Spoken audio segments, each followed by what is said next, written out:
Todas las personas nos merecemos poder elegir la vida que queremos, pero el contexto nos moldea y hay problemas que afectan más la vida de unos que de otros. La buena noticia es que ante este escenario hay gente que elige no mirar para el costado, se conmueve ante lo injusto y trabaja para transformarlo. Para conocer sus historias nace este espacio. Soy Ine Insúa y esto es La Trama. Hola Sixto, Hola. qué placer tener este rato de charla con vos. Sixto, te dedicas a la política con foco en urbanismo, Sí. ¿se puede decir? Sí, dudaste, ya empezaste dudando. Sí, urbanismo es político. Urbanismo. Sí. Además, fuiste candidato a diputado nacional, quiero que hablemos de eso. Y también sos el fundador de Triple, Sí. movimiento que trabaja en asentamientos populares, ¿no? Muy bien, ya vamos a hacer doble clic ahí. Nosotros nos conocemos hace 7 años. 7, 8 años. 8 años. Un montón. Pero no representa nuestro vínculo. O sea, nos conocimos en Mozambique, Sí, en la previa en realidad. en la previa. Ponemos un poco de contexto. Fuimos a Mozambique a hacer un voluntariado. Nos conocimos ahí. Nunca más nos vimos. Poco. No, Alguna vez. Alguna que otra vez, pero... Alguna que otra vez. Sí, 6 años sin charlar, así que 6 esto es años como charlando. un encuentro nuevo. Sí, hola, ¿qué tal? Sixto, Un un gusto, Inés. Bueno, y nos encontramos en una fiesta de cumbia y poesía y acá estamos otra vez, así que un placer charlar contigo. Bueno, como a todos los invitados de La Trama, te pedí que trajeras un objeto para presentarte y te quiero preguntar qué trajiste y por qué. Traje esta bicicleta Hermosa. porque primero me la regalaron y me hizo muy feliz. Ahora de los vínculos que me cuidan. Y después porque, bueno, creo un poco la bici resume esta búsqueda que tengo de la libertad, en el sentido de que la bici permite a las personas ser libres, independientemente de quiénes sean. Si tienen 10 años, 80 años, todos y todas pueden andar en bici. Y eso en un mundo que el transporte es un poco complicado, bueno, nos permite movernos de forma autónoma, cada uno valiéndose por sí mismo. Y ya arrancaste con la palabra libertad, que a mí me encanta, y me da ganas de preguntarte por qué la bici te representa la libertad. O sea, más allá de que cada uno se pueda mover y hacer lo que quiera teniendo 10 u 80 años, ¿qué es la libertad para vos? Bueno, querés ir de un lugar al otro, te subís y eventualmente vas a llegar. Y creo que también esta libertad que te da la bicicleta es de, bueno, no molestes a nadie, no haces ruido, no vas a chocar a nadie más, no sos un riesgo para los otros. Entonces tiene todo lo bueno de la libertad, que es que te permite hacer lo que vos querías hacer, y nada malo de vivir en conjunto, o las cosas negativas de vivir en conjunto, que es que molestás a los demás. Y entonces tiene como ese aspecto que a mí me gusta. O sea, la libertad es poder hacer lo que querés sin molestar a los demás. ¿Eso sería tu definición? En parte, eso es una forma de ver A la ver, libertad. ¿y otra parte? No, la otra parte Estamos es que... acá para charlar, así que te voy a hacer sí, preguntas. está bueno. Esa es la visión, si querés, más liberal, que es, bueno, mientras vos estés feliz y no molestes a los demás, está todo ok. En parte la comparto. En parte la libertad, o por lo menos los principios de, somos humanos. Eso implica que en algunos casos nos debemos cosas. Si vos te estás ahogando y yo te puedo salvar sin que eso implique un riesgo para mí, estoy un poco obligado a salvarte, porque para mí la vida tiene un valor. O no, si no, ¿por qué no te salvaría? Bueno, no sé si estás obligado, es un recontra debate. Pero pensar al revés, si vos te estás ahogando, ¿no? O una familia tuya se está ahogando, y yo los podía salvar sin ningún problema para mí, y decido no salvarlos, ¿soy bueno o soy malo? ¿Está bien o está mal lo que estoy haciendo? O sea, a priori diría que lo tenés que hacer. ¿Por qué? Por otra parte, ¿hasta dónde tenés que involucrarte en la vida del otro? No, seguro. Tal vez esa persona no se está ahogando, tal vez esa persona está eligiendo estar en esa situación por algún motivo en particular. Me estoy poniendo de abogada del diablo, No, pero bueno. 100%. Yo digo que si vos podés hacer algo, o en una situación en la cual nada malo te puede pasar, y podés hacer un bien, bueno, lo correcto sería que hagas el bien, no que hagas esa acción positiva, que salves a la persona. Entonces, por mí, la libertad, o sea, ¿por qué? Porque si yo no decido salvarla, bueno, hay una sociedad que no podemos construir. No podemos vivir en una sociedad donde yo pienso que Ine no salvaría a una persona que se ahoga. Y pienso que todos los demás no podrían vivir así. Porque no hay sociedad posible si no estamos todos de acuerdo que en el caso de que alguien se ahogue y yo lo pueda salvar sin ningún riesgo para mí, no la salve. Pero entonces, volviendo a la pregunta por la libertad. Sí. La libertad es hacer lo que quiero sin molestar a nadie, como eso es En una general, parte, sí. Y por otra parte, ¿cómo lo complementarías? No, es una restricción a la libertad. No, Okay. Yo no soy libre, independiente, también con las otras personas tengo una responsabilidad de, en algunos casos, hacer algo positivo. Entonces tenés una libertad negativa que es, no quiero que nadie me salve, una libertad positiva que te va a hacer algo bueno para alguien más. Bien. Porque si no, no existe no hay sociedad posible si no hay una visión dual de la libertad.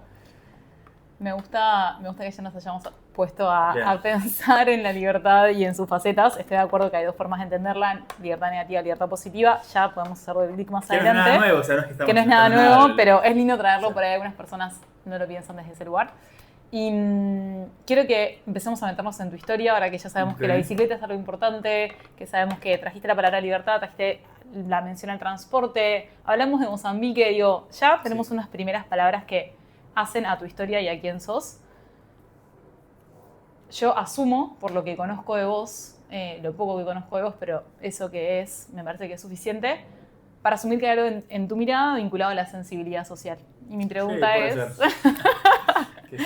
en esa línea, ¿qué en tu historia crees que fue como marcas que fueron construyendo esa mirada o que fueron construyendo esa sensibilidad? ¿Podés pensar en el origen, de dónde Sí, sí, viene, sí. por qué? Okay. No, después como de chico, como siempre, no sé, algunos se habrá pasado, otros no, estás en el auto con tu mamá y ves un chico de tu edad pidiendo plata en el semáforo y decís, qué raro que yo esté acá y ese chico está ahí, ¿por qué? Entonces como ahí un primer ruido de decir, esto está raro, como no entiendo El contraste. Bien, claro, no entiendo bien qué pasa acá, hay que indagar. Después, cuando empecé el voluntariado en Techo, en la ONG, estaba hablando con un amigo, ¿Cuántos años tenías? 19, 20. Bien. Sí, 20 recién cumplidos. Y un poco en ese laburo, de hecho construye viviendas de emergencia, hace encuestas en los barrios populares para saber dónde mejor impactaría esa vivienda de emergencia. Y entonces en un momento lo que se hacía, antes de las encuestas digitales, se hacían todas las encuestas de papel y se cargaban en un Excel. Entonces en un momento, miércoles 7 de la tarde, ir a Venezuela y 9 de julio a cargar encuestas en un Google Sheets, en un Excel. Y entonces, claro, tenés que leer todas las encuestas.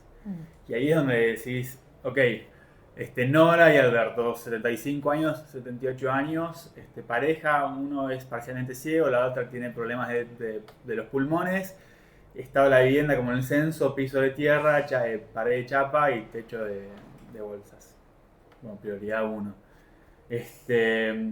Juana, 18 años, su hijo, Mateo de 3, 19 menos 3, 16, sola.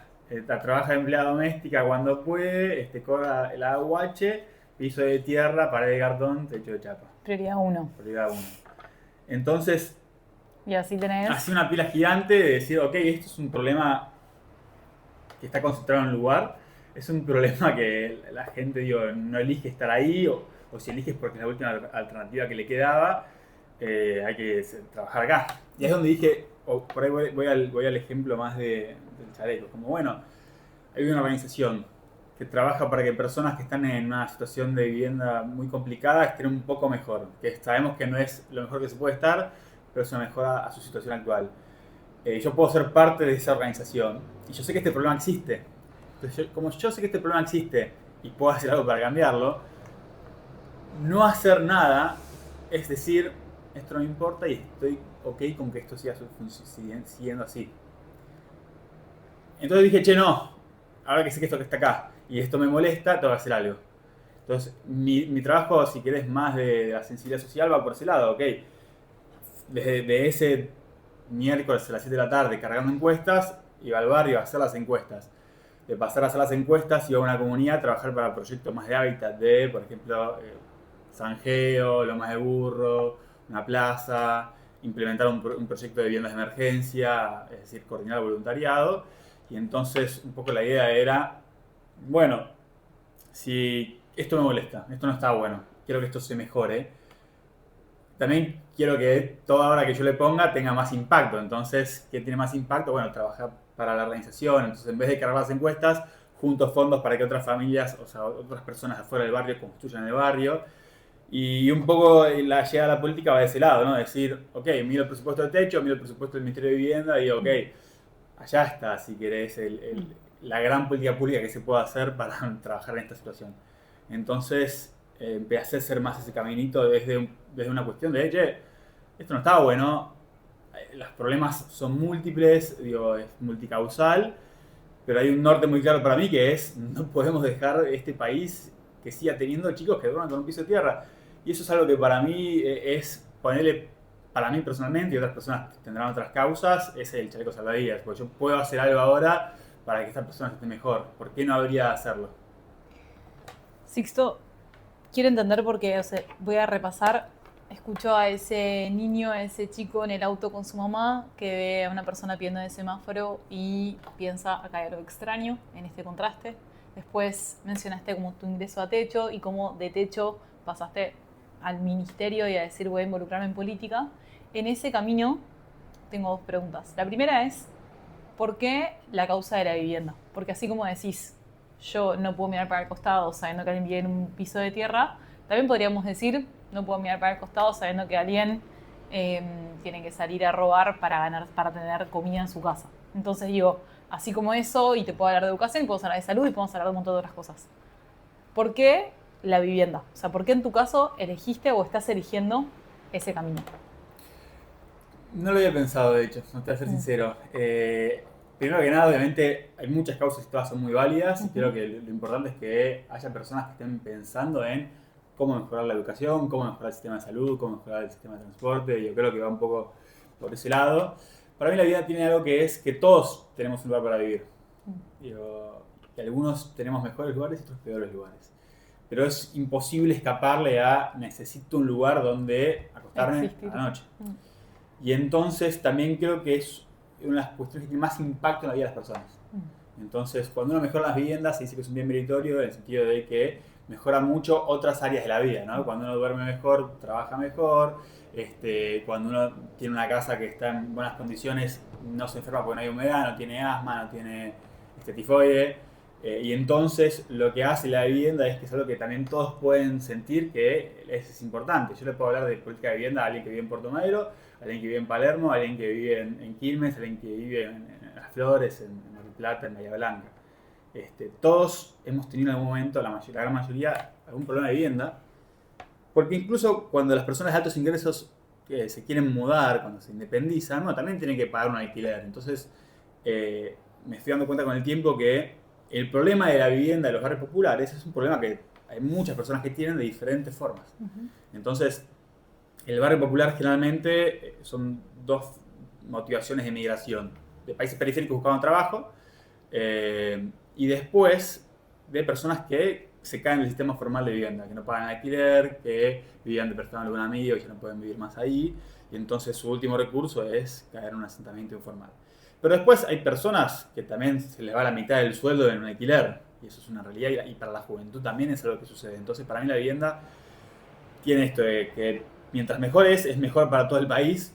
Porque a todos nos sirve que las personas tengan una vivienda de calidad. Pero también hay que es un problema transversal que nos sucede a la gran mayoría de la población. Me encantaba escuchar tu respuesta, me parece súper interesante. De hecho, acá le entrevisté a Juan Maquieira y bueno, claramente eminencia, gran persona ante todas las cosas, y creo que él también trae una mirada sobre el hábitat muy interesante, con la cual comparto mucho y lo que estás diciendo también. Y me da curiosidad en estos años, desde tus primeras experiencias en Techo hasta hoy trabajando en política, ¿cómo fue transformándose tu mirada acerca de qué es necesario para la transformación social? Es una gran pregunta. ¿Qué hace falta para la transformación social? ¿Y cómo evolucionó? Digo, ¿cómo empezaste? ¿Quién era Sixto? ¿O quién era Sixto que nos conocimos en Mozambique y estábamos voluntariando hasta hoy que es tu trabajo formal? Sí, creo que se trata de mantener el rumbo y ser un poco más calmo con las expectativas. Como que lo importante es, pensando más en una vida entera o larga, de todo el tiempo hacer algo por la positiva. A veces nos va a tocar poder hacer más cosas, a veces nos va a tocar hacer menos cosas, pero para el Sixto de los 20 años tenía como más expectativa de las cosas que se podían hacer. El Sixto de hoy en día por ahí está más tranquilo con eso, pero es bueno y es malo, digo, no, creo que es bueno, porque me mantiene calmo de que sé que el camino fue el correcto, que no le pita el camino, sino simplemente va a ir variando la intensidad. Una campaña política tenés que dejarla bien 2 meses y después, cuando se termina, bueno, volvés al barrio, hablar con las personas y trabajar lo que venías haciendo desde antes. A veces trabajando en urbanismo, bueno, se tienen que cerrar ciertas consultorías y le metes más cabeza, y por ahí mi trabajo es un poco más abstracto, me cuesta como ver cómo va a llegar eso. Por ejemplo, para hacer códigos urbanos de algunas ciudades, bueno, cómo esto después le llega al ciudadano a pie y cómo impacta por la positiva. Esto mismo cuando hay barreras políticas para hacer estas cosas. Entonces, creo que en el contexto de hoy en día, lo que encuentro es que el trabajo por ahí puede tener más impacto a nivel general, pero es menos visible. Y bueno, entonces por eso a veces de vez en cuando hay que ir echando con voluntariado, yendo al territorio, volviendo a ese vínculo más horizontal con las comunidades, para decir, ok, ahora que estoy en la oficina todos los días, sé que en realidad estoy trabajando para esto y esto es lo que realmente importa, y no desprenderse de esa realidad.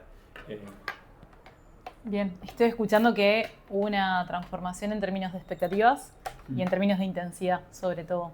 Como estoy interpretando también que hace algunos años, cuando eras todavía más pibe y todo lo imagino con mucho más idealismo, desde los sueños, desde el empuje, pero también una manera de ser menos sostenible.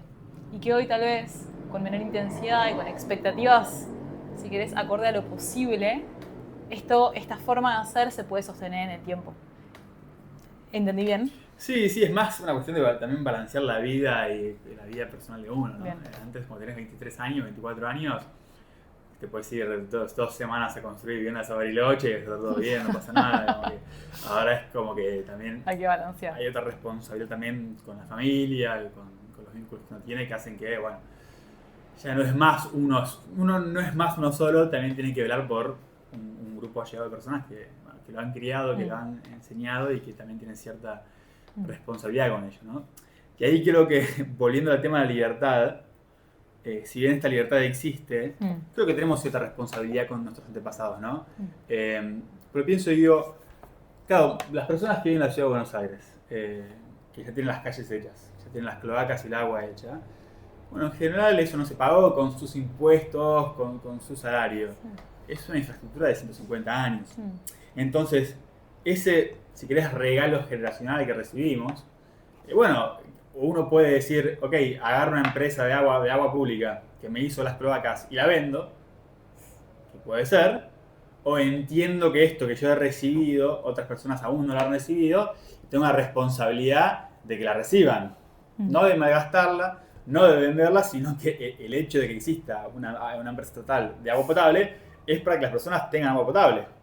Entonces, podés ir por la negativa de la reventás, por la negativa de la mal usás, o por la positiva de esto, cuando se hizo obras sanitarias en 1894 y se hizo la planta potable, tenía un objetivo que deberíamos, entiendo, mantener hasta en tanto y en cuanto no haya personas sin agua potable.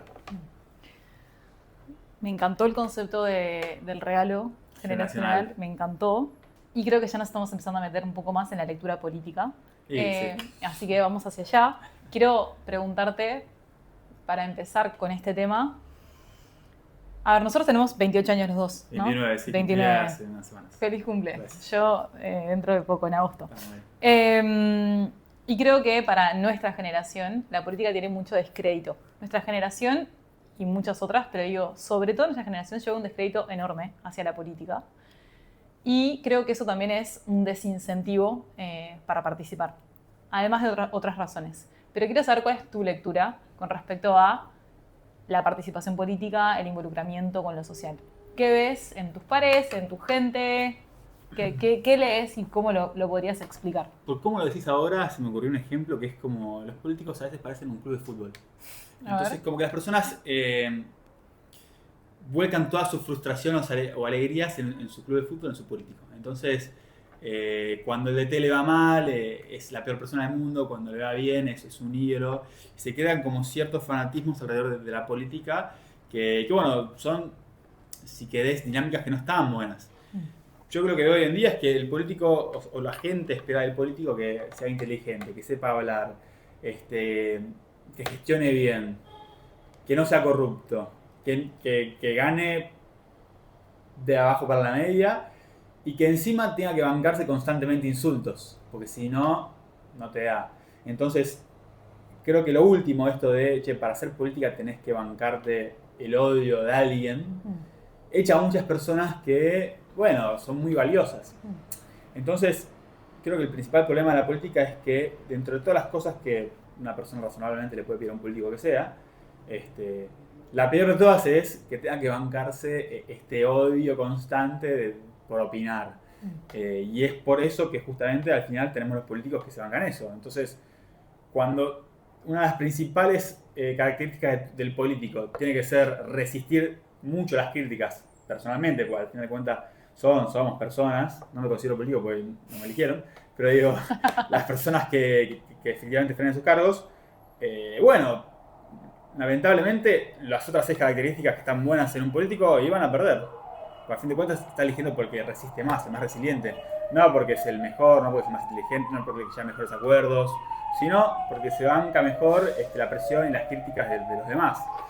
O sea, parte de lo que estás diciendo, entiendo que es que parte del desincentivo para participar en política tiene que ver con el odio potencial a recibir. Digo, con la exposición, no uso la palabra exposición, pero digo, con el odio que implica estar en política.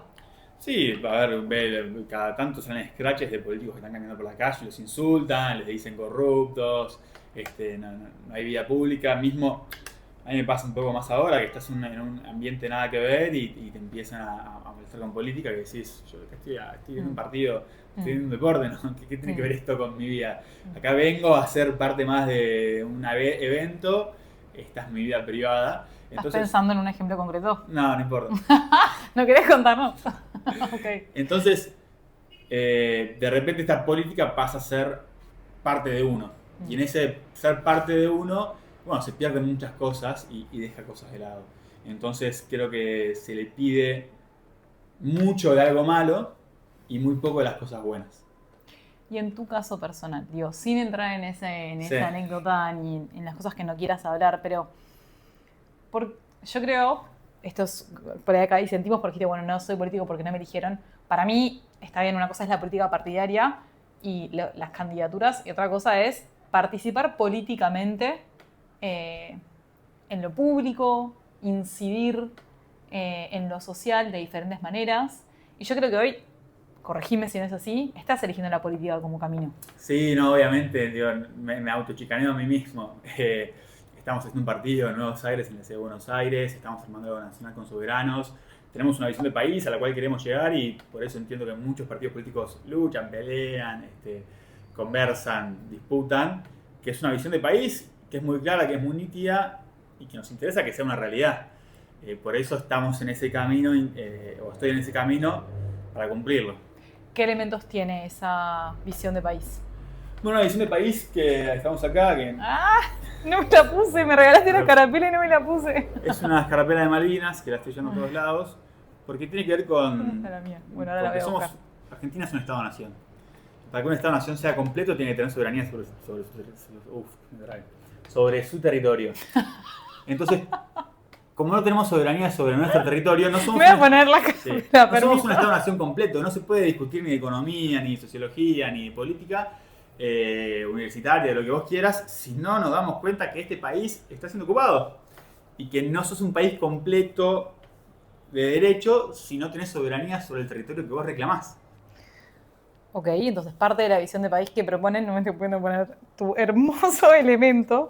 Bueno, va a quedar ahí si se cae, la levantamos. Tiene que ver con la soberanía sobre el territorio. Además... Bueno, tiene que ver también con una estructura productiva y urbana nacional que esté más integrada. Entonces hoy tenemos 15 millones de personas concentradas en el AMBA, 17. Después provincias donde la mayor cantidad de personas viven en su capital. Y eso hace que, bueno, estas cuestiones de la vivienda no se cumplan de la forma que queremos que se cumplan. Entonces un poco la visión más productiva va del lado de a dónde va a ir la economía internacional mundial de acá a 2048, 2050. ¿Qué tenemos que hacer para que las empresas sean más competitivas y poder exportar más? Y a partir de eso, cómo se va a distribuir mejor la población en el territorio y qué tenemos que hacer para que esa gente viva dignamente. Entonces, pasa en Neuquén mucho ahora. Creció Vaca Muerta, intercensalmente 42% de diferencia de población 2010-2022. ¿La ciudad estaba preparada para eso? No. Entonces, ¿cómo está creciendo Neuquén? Y de forma extensa, que hace que haya más tráfico, que hace que la red de agua potable no se use en su mayor eficiencia. hace que todo sea más costoso, que después también la educación sea más difícil de alcanzar, y entonces esta ventana que vimos y aprovechamos, después no sé qué tan buena va a ser a largo plazo. Y entonces vuelvo a pensar este país, que si nosotros recibimos cosas buenas y cosas malas, un regalo generacional, ¿qué regalo le vamos a dar a las generaciones futuras? Y una responsabilidad, si se quiere, de parte de un regalo más tangible, que es la calle, un subte, un tren, y un regalo más nacional patriótico de, bueno, recibimos un país que se independizó en 1816, que luchó guerras contra los españoles, muchas guerras civiles, que costó muchísimo conseguir una paz nacional. Todo el siglo XX estuvo lleno de procesos violentos. Entonces tenemos que garantizar que ante este estado, si querés, civil, pacífico, que no es no es algo que tenemos que dar por sentado, ¿qué es lo que tenemos que hacer? Bueno, conseguir la soberanía sobre nuestro territorio. ¿Y cuál es la propuesta para conseguir la soberanía sobre el territorio? Es una gran pregunta. Yo creo que primero es posicionar la agenda, ¿no? Esto de que, bueno, hablamos mucho de las Malvinas, que Malvinas en 2022 con la creación del Mundial estaba más en agenda, pero un poco siento que todos hablamos de Malvinas y nadie nos dice, ok, ¿cómo las recuperamos? Entonces, primero yo creo que obviamente gobernar es poblar, y entonces Tierra del Fuego no funciona a la hora de establecer nuestra posición ahí. No es lo mismo tener Río Grande con 10.000 habitantes que tener 150.000 o 200.000. Entonces, eso presiona al gobierno británico para decir, ok, acá hay gente. Como hay gente, no podemos sacar a pasear submarinos nucleares, fragatas, porque se levantan más las hipótesis de conflicto. Entonces, por un lado está la parte de desarrollar la economía de Tierra del Fuego para que se muevan las personas, y después seguir insistiendo y seguir mejorando los acuerdos que tenemos con los diferentes bloques en los organismos multilaterales, más que nada las Naciones Unidas. Y a partir de esa presión que es del sur global, y demostrarle también a los ingleses y los británicos que la posición británica en las Malvinas va en perjuicio de su sistema de salud, va en perjuicio de su sistema de transporte. Porque toda plata que ellos gastan poniendo una fragata más, cuidando las Malvinas, porque piensan que las vamos a invadir, que no va a ser así, es plata menos que gastan en el cuidado del tratamiento de Nancy en Brentwood. ¿Entendés? Entonces, a partir de esa conjugación de cosas que tenemos que ir haciendo en conjunto, hay que hacer presión internacional para que efectivamente los británicos nos devuelvan las Malvinas. ¿Qué ha sucedido? No estamos planteando nada loco, ¿no? Hace poco han devuelto una isla, no recuerdo si era de Chad, en África, de acuerdo de Hong Kong de los 90. El Reino Unido tenía muchas colonias, no las tiene todas hoy en día, se las fueron devolviendo a quien les correspondía. Y es volver a ese caminito que estábamos haciendo hasta que llegaron los militares, hicieron las peores acciones diplomáticas en la historia del país. Porque perdimos la guerra y nos quedamos en las Malvinas. Entonces, desandar todo ese camino es complicado, es difícil. Ya pensar cómo vamos a hacer o qué acciones vamos a tomar para recuperarlas es importante. Y en ese sentido, lo que dije un poco antes, ¿no? Demostrarles a los británicos que para ellos es un gastadero de plata innecesario, y que nosotros no es que nos tirarían el problema a nosotros, simplemente nosotros no gastaríamos 100 millones de pounds al año para mantener nuestra posición militar ahí, porque nuestra principal amenaza, que es el Reino Unido, no está más. Es un poco eso. Bien. Primero me sorprende, no sabía que estabas como involucrado en esta causa, sí, claro, como en otras.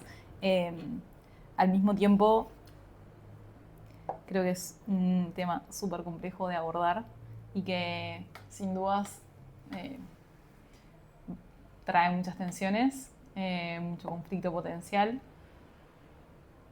Pero me gustaría volver pensando en lo que traías de Neuquén, por ejemplo, o pensando en las ciudades que tengo más cerca. Es algo que me es más fácil si querés pensar, que tiene que ver con el diseño urbano. Lo hemos hablado alguna vez, pero con respecto al rol de las infancias. Ok, me gusta. En las ciudades. Me interesa saber qué pensás y por qué crees que es importante tenerlas en cuenta.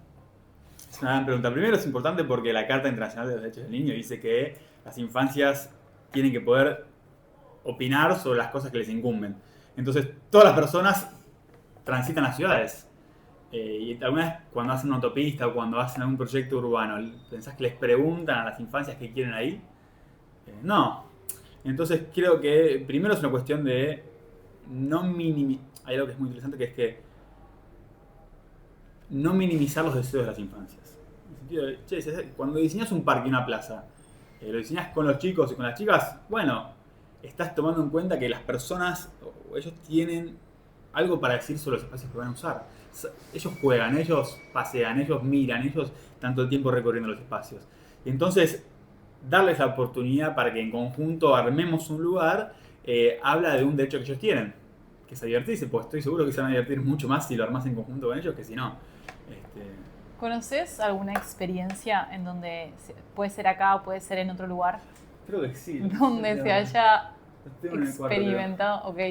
Es la ciudad de los niños. Ok. Es un libro muy, muy lindo. ¿Tonucci? ¿Involucrado? Sí. El año pasado. Ok, Tonucci, bien. Los niños de Tonucci. Para presentamos a Tonucci a quienes no lo conocen.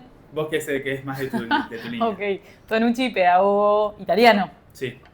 Muy reconocido en el mundo. Habla sobre el rol de las infancias en la educación y le da mucho protagonismo. El año pasado lo trajimos a Argentina con otras organizaciones y dio como un espacio, su charla muy especial, todo el mundo fue a escucharlo.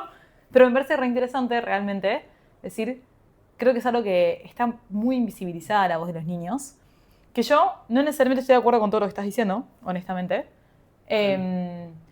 pero de todos modos me parece interesante pensar en cómo involucramos la voz de quienes hoy no tienen el micrófono. Entonces, volvamos a la ciudad, a la ciudad de los niños. La mejor forma de resumirlo es lo que dice Tonucci, o lo interpreto. Cuando planificas una ciudad por y para los adultos, estás planificando una ciudad por y para los adultos, de 20 a 40 años. Cuando planificas una ciudad para los niños, estás planificando una ciudad para todos. Pues si un niño la puede usar, la puede sentir, la puede vivir, es porque le va a servir hasta el tipo de 40 años, a la mujer de 65, al señor de silla de ruedas y al hombre que anda nadador con 90 años. Y eso es una realidad innegable. ¿Por qué? Porque las ciudades para los niños requieren pensar, por ejemplo, la altura de las veredas. Pienso mucho en La Boca. Las veredas son así porque antes inundaba. Y cuando un chico se quiere subir a un colectivo, es mucho más difícil si la vereda es más baja o más alta. Y lo mismo para los adultos mayores.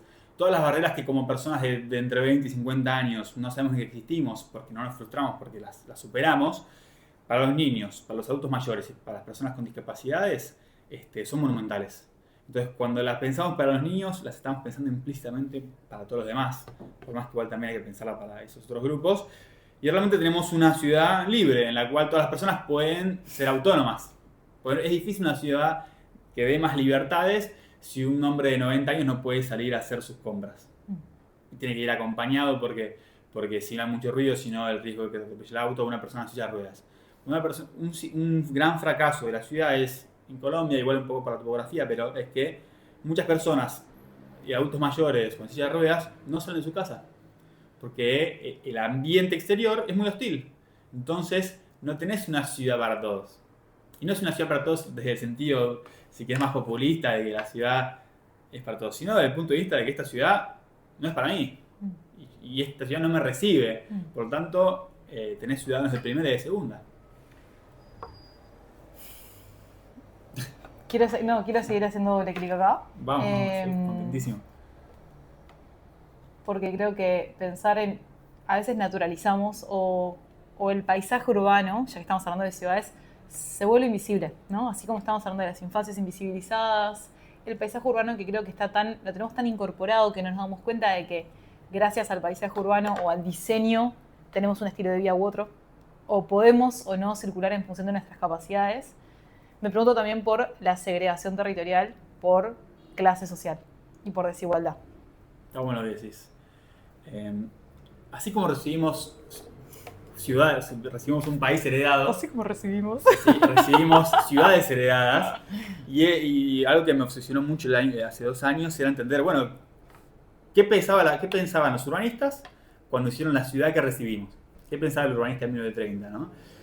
Y no está bueno lo que pensaban los urbanistas del siglo XX. Los urbanistas del siglo XX pensaban que la ciudad es para el trabajo y que el medio para llegar al trabajo es el automóvil. que una ciudad, esto es textual de Le Corbusier, la ciudad futura, en 1924, de la Carta de Atenas, la ciudad ha perdido su rasgo viril y lo tiene que recuperar. Entonces, todo el racionalismo va vinculado de la mano autoritaria del hombre. Entonces, las ciudades del siglo XX son ciudades por y para el hombre, para que el hombre trabaje, para que el hombre llegue rápido, para que nada estorbe al hombre mientras hace su voluntad en la ciudad. Esa es más o menos la visión urbana del racionalismo. Y bueno, esa no es más la realidad. Y además construye lugares de trabajo que después quedan vacíos a la noche y corredores que quedan, exactamente. Entonces la segregación espacial ocurre en parte porque hicieron autopistas urbanas como la 25 de Mayo, la U6 Perito Moreno, que buscaban, si se quiere, conectar la ciudad para el auto, destruyendo barrios en el medio, porque expropiaron miles de parcelas, echaron a las familias la dictadura del 76, y generaron vacíos urbanos, generaron zonas donde nadie quiere caminar, donde hay más robos, donde hay más inseguridad, y las personas que viven al lado de esa autopista viven peor. ¿Por qué? Porque los urbanistas de ese momento pensaban que lo mejor en realidad era llegar muy rápido en auto de un punto A al B. Y ahí hay un problema muy grande de concepción, que no es inocente, que es, y esta es mi visión, las ciudades no son para atravesarlas, son para vivirlas. Y no vivimos solo en auto, andando por autopistas, yendo de un lugar al otro. Vivimos en el día a día cuando vamos a la vuelta a comprar el pan, vivimos el día a día cuando llevamos a nuestros hijos, sobrinos, a un parque, a una plaza, cuando vamos al médico, cuando hacemos toda nuestra vida cotidiana que se encapsula en un barrio. Y entonces, esta visión de ciudad, que es mucho más enfocada, más pluralista si se quiere, pues piensa en vos, piensa en un viejo, en un niño. Bueno, de repente la miro y digo, este espacio que es preponderantemente usado por el automóvil, me hace pensar en, bueno, ¿quién usa los automóviles? Los hombres, porque en la ciudad de Buenos Aires es de 7 de cada 10 registros de conducir son para hombres, 3 para mujeres en autos, 1 de cada 10 son para mujeres en motos. Entonces todo el ruido que tenemos en la ciudad de Buenos Aires es de las mujeres con las motos o es de los hombres. Es de los hombres. Y todo el espacio público de las calles, que es el 80% de la calle, la calzada es el 80% de la calle, 70%, está dedicada al automóvil. Entonces cuando yo miro, es una exageración, ¿no? Pero cuando miro la calle, ¿qué veo? Veo la Kangoo, el camión, los automóviles, todos manejados por hombres, y cuando miro la vereda veo una vieja, un viejo, un pie en silla de ruedas, un chico caminando. Y nunca veo a una señora de 75 años manejando una Dodge Ram o una Amarok. Entonces nunca en la vida, y podemos revisar la estadística, una señora de 75 años con una Amarok atropelló a alguien. ¿Por qué? Porque no las manejan. ¿Por qué no las manejan? Porque son concepciones de la vida diferentes. Entonces, cuando de repente pienso en el espacio público, ¿no? Que es finito, es fijo, la calle está ahí, no la puedo ampliar más sin tirar miles de millones de dólares de edificios. Entonces, lo que heredamos es una prioridad. Nosotros heredamos en las ciudades un concepto, una concepción de este espacio público es para estas personas. Lo que yo vengo a decir es, eso es injusto hoy en día. ¿Por qué es injusto? Porque cuando se planificó esto, la visión de lo que era correcto era esta. Y esta visión de lo que era correcto no va más hoy en día. Ahora, ¿cuál es el problema? Es muy fácil reorganizar políticas públicas que involucran transferencias de dinero. Un ejemplo, ¿no? La UH. Puedo transferir más o menos o puedo cancelarla. Se termina. Yo para modificar la ciudad que heredé de la autopista tengo que tirar abajo. Son 12 meses de obra y millones de dólares también. Entonces, por poner un ejemplo, para hacer un subte, heredé una ciudad sin subte. Entonces, la dificultad ahora que tenemos es entender que esta ciudad la heredamos. La heredamos con cosas positivas y negativas. Siempre tenemos responsabilidad de hacer cosas positivas. Para llegar a una realidad positiva tenemos que tener un sistema de valores. Ese sistema de valores, la ética un poco nos ayuda a entender cuál es lo bueno. Para simplificarlo, hoy en día entendimos que la violencia de género está mal, entendimos que los niños tienen que tener ciertos derechos, entendimos que las ciudades no son solo para trabajar, sino que son una pluralidad de actividades. Y entonces, como nuestro norte es que las personas vivan más en libertad porque son más autónomas, esa autonomía en el urbanismo pasa por no depender de un automóvil para moverse. Ahora voy a hacer un poco de enfoque en eso. Bueno, tengo que cambiar entonces la estructura misma de la ciudad, de la espacialidad, de qué es lo que hay en dónde. Pero te voy a ¿no? interrumpir con algo. Interrumpime todo lo que quieras. Porque igual tengo muchos temas para hablar con vos, pero como el Principito me enseñó, yo Sí. nunca renuncio a mis preguntas, y yo te pregunté por la segregación territorial en términos de pobreza. Perfecto. Quiero Buenísimo. llegar ahí. Vamos a eso. Mercado del suelo. Tiene un problema muy grande. Varios problemas muy grandes. Pero es que en la tierra, el valor de la tierra no depende de la tierra en sí misma, depende de lo que tiene alrededor.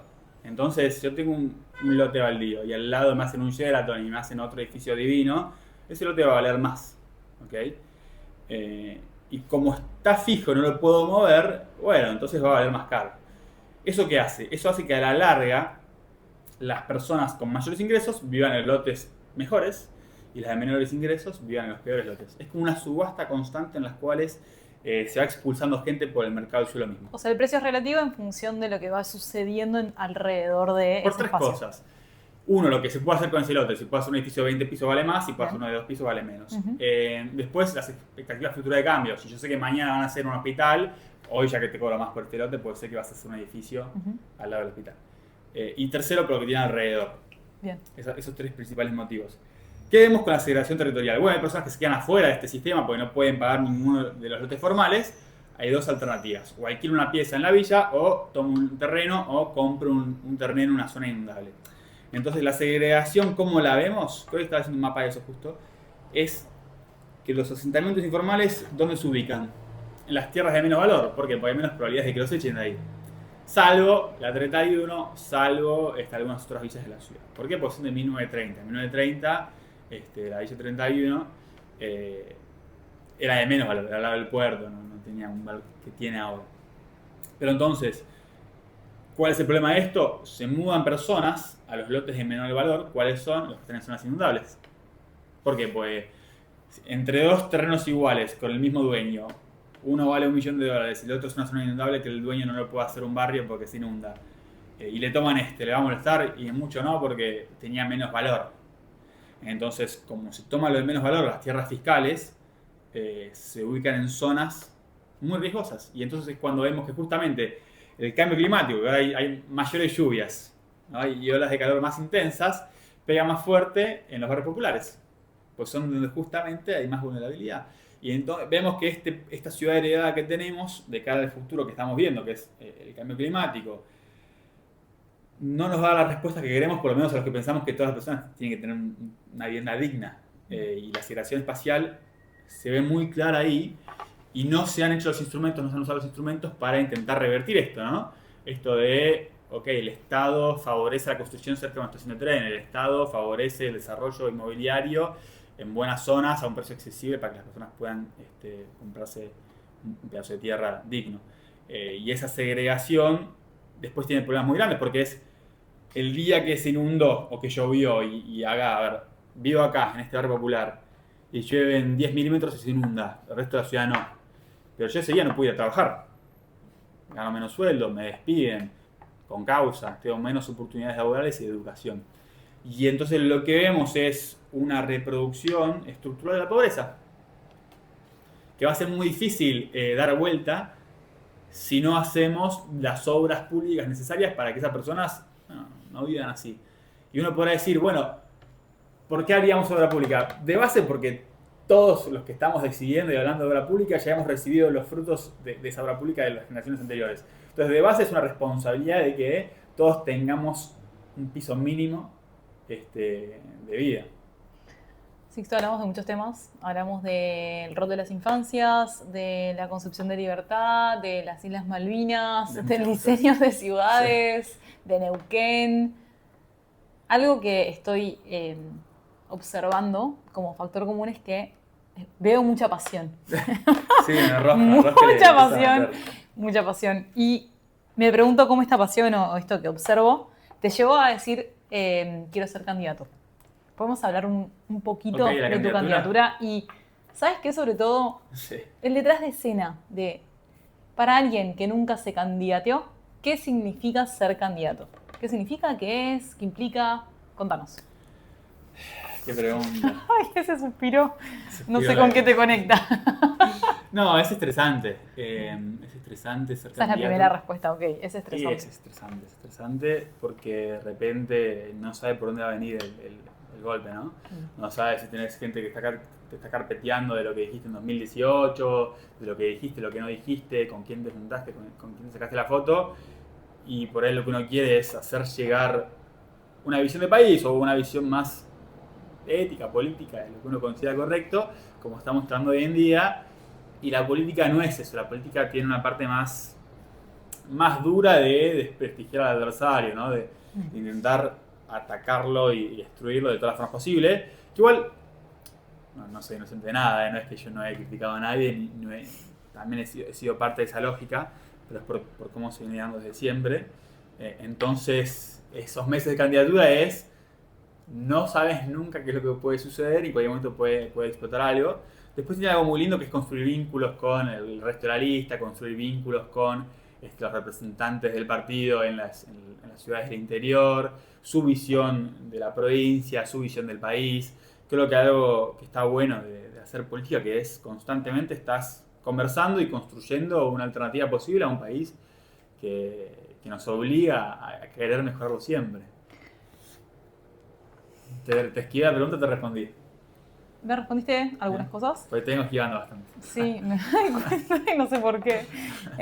Espero que no te sientas amenazada. No, pues yo desvarío, entonces voy pensando una cosa y me hace pensar en otra. Me gustaría saber qué pensás honestamente acerca del ego en la política. Bueno, lo primero que dije es que los políticos de hoy en día requieren ser casi inmunes a la crítica externa. Y eso o sos psicópata o es el ego, porque de alguna manera es lo único que te permite decir, che, tengo razón.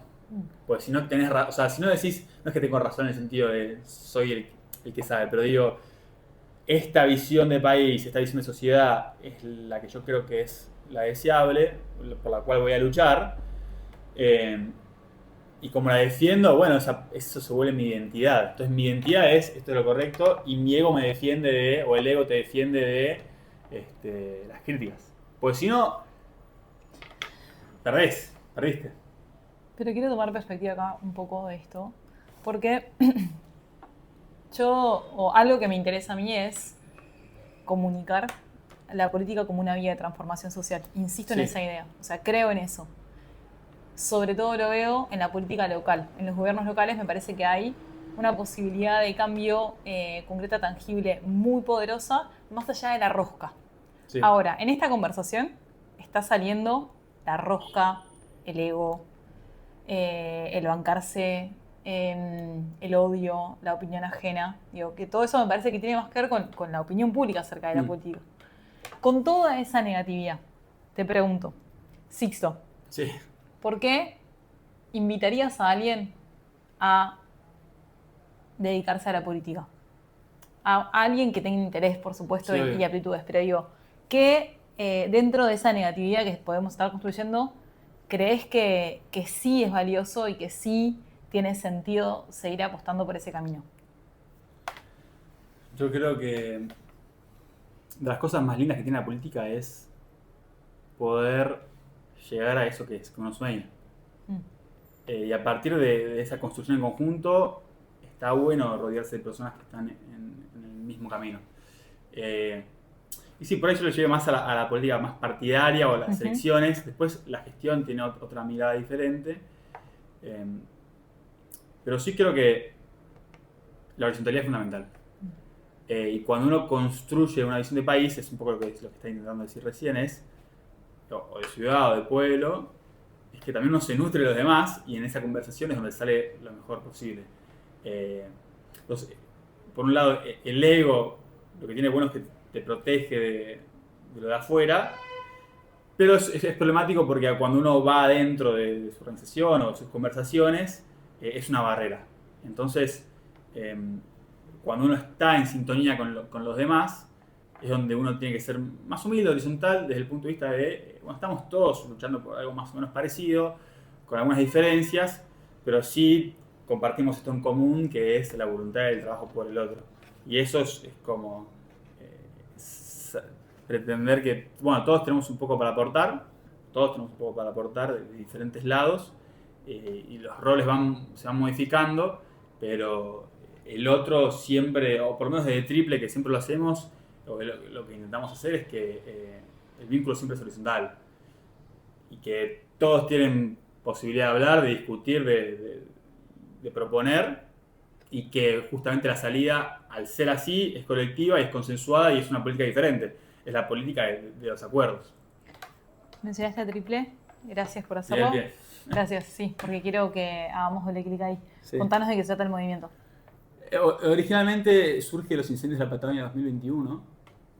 Fui de voluntario con techo una semana a construir viviendas de emergencia en bosques al sur. Y bueno, en ese momento estaba también de voluntariado en el Ecohouse, como que era niño voluntariado y como que recorría diferentes lugares para entender un poco dónde me gustaría estar.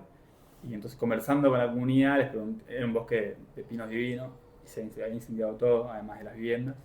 Entonces les pregunté, bueno, ¿les gustaría que hagamos una plantación, que hagamos una reforestación del bosque? Sí, nos gusta, está buenísimo, en contacto, qué sé yo, y de repente volví de Bariloche, de Lago Pueblo, con la responsabilidad de, che, me dijeron que sí, ¿ahora qué hago? Y ahora lo prometido es deuda. Pues yo no soy ingeniero forestal, digo, simplemente dije, ok, vamos a recuperar este espacio. Y bueno, ahí empezamos a ver contactos, gente, y fuimos 10 voluntarios y plantamos en el barrio Bosques al Sur 300 cipreses chiquitos y después unas plantas lindas, grandes, frutales. Entonces, en el sur estamos acostumbrados a hacer mermeladas, llevamos ciruelos, manzanos, para decir, ok, les preguntamos a la comunidad, nos dijeron que sí, nos pusimos a planificar con ellos el diagrama de la plaza, el diagrama de dónde iban a ir los árboles, y fue un proceso más intentamos que sea muy de la comunidad. Claro, como nosotros dijimos, ok, queremos que vayan algunos voluntarios, vamos a ser voluntarios, pero a fin de cuentas, el proyecto, nosotros tenemos los árboles, sabemos que quieren árboles, pongámonos juntos en pensar qué es lo que quieren ustedes para su barrio. Y el poder estuvo en la comunidad. Como si ellos nos decían acá nos implantaba, y si decían acá queremos este espacio para los chicos porque el sol cae por acá, entonces cuando crezca el árbol me va a dar sombra, entonces ahí no, pues hace frío, lo movemos por ahí, y ahí en ese sentido hay otra visión política nuestra que las personas de barrios populares tienen muy poco poder democrático, ¿no? Nadie les pregunta, de base el Estado no aparece, porque no hace las obras que tiene que hacer, en general. Entonces nosotros vamos y les decimos, ustedes son los de la comunidad, tienen el poder acá, tenemos árboles, ¿dónde los ponemos? ¿Qué hacemos? ¿Qué quieren de su lugar? Entonces es como devolver esa democracia participativa de nos ponemos todos de acuerdo para, en este lugar va esto. Sixto, y ese modelo que empezó en Bosques al Sur, lo llevaron a otros lugares, entiendo. Plantamos en todo el AMBA. Okay. O sea, plantamos desde el último barrio popular de Pilar hasta el último barrio popular de La Plata y de La Matanza. De vuelta con la misma idea de entender que cada comunidad tiene necesidades diferentes para su paisaje urbano, que por qué solo los chicos que viven en Recoleta en la Plaza Vicente López tienen una tipuana divina de 150 años porque Carlos Taiz la planificó hace 120, entonces tienen la mejor plaza de Argentina, y un chico que nació en una villa en un bar popular, para ir al colegio con 45 grados, no tiene sombra. Entonces eso lo hicimos en zona oeste, ahí en La Matanza. La comunidad quería árboles para hacerles sombra para que los chicos vayan a caminar a la escuela. Y entonces hicimos todo un parque lineal con especies nativas, obviamente, de la ecorregión. Porque entendimos que, bueno, hay un problema, queremos dar una mano, y que quienes más y mejor saben sobre esto son las personas que viven en el barrio, lo habitan y lo producen todos los días. Entonces ahí, no sé si me pone contento, pero digo, está bueno esto de, ok, techo sigue existiendo, hay otras organizaciones haciendo otras cosas, a nosotros nos gustan los árboles y vamos solo a los lugares donde nos llaman, donde nos dicen, ok, acá me gustaría que Triple venga para laburar, y ahí es donde vamos nosotros, a pedido. Y efectivamente es así, porque cuando uno piensa, Obviamente un barrio popular, hay 6.000 en el país. ¿Qué hacemos mientras tanto? Yo no puedo hacer una obra de cloacas, me encantaría, no puedo hacerle el piso a todos, pero sí podemos hacer cosas baratas que de alguna manera mejoren ese espacio que todo el barrio está habitando. Me encanta lo que hacen y me encantan las historias de soluciones que nacen a partir de problemas reales, como el incendio, que nacen en comunidad y que crean también desde lo que desborda. Digo, hay algo de un problema, hubo una iniciativa, hubo un grupo de voluntarios inicial y en función de eso se fue desbordando y hoy en el AMBA plantearon en un montón de lugares. Creo que hay un proceso de creación de una solución desde lo local que es muy valioso y que creo que de vuelta, como trayendo, y perdón que insista con esto, pero para mí también eso es una forma de participación política. Digo, es una forma de actuar y de involucrarse en lo público, queriendo aportar a una comunidad concreta. Y eso me parece que es como una vía de demostrar que no solamente siendo diputado nacional es posible, sino también de un montón de otras maneras. Y que están al alcance. Que están al alcance de muchas personas. Es eso. Lo que dijiste vos. Sí, o sea, independientemente si algún día soy electo en un cargo, qué sé yo, cuando no fue así, o incluso cuando sea así, igual voy a ir al barrio, dar una mano en lo que se pueda, y en general estar ahí para hacer algo. O sea, por eso no me conflictúa mucho esto de la política, porque sé que independientemente voy a estar haciendo lo que yo creo que está bueno hacer, lo correcto, lo bueno, etc. Y por eso estoy más tranquilo, porque sé que indistintamente lo importante es hacer y bien encaminado, y eso lo venimos haciendo con la orga, y independientemente de lo que suceda en la política, el trabajo en territorio, el trabajo con los demás sigue existiendo. Te quiero hacer 2 preguntas más. Ok. La primera es sobre tu visión a futuro.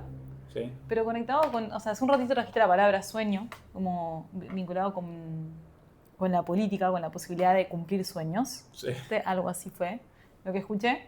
Te pregunto, trayéndolo a vos, Sixto. Sí. Mirás para adelante y ¿qué te entusiasma? ¿Qué querés para tu vida? ¿Para mi vida? No, ahora quiero seguir mis estudios, hacer un doctorado en barrios populares, sobre el mercado del suelo informal.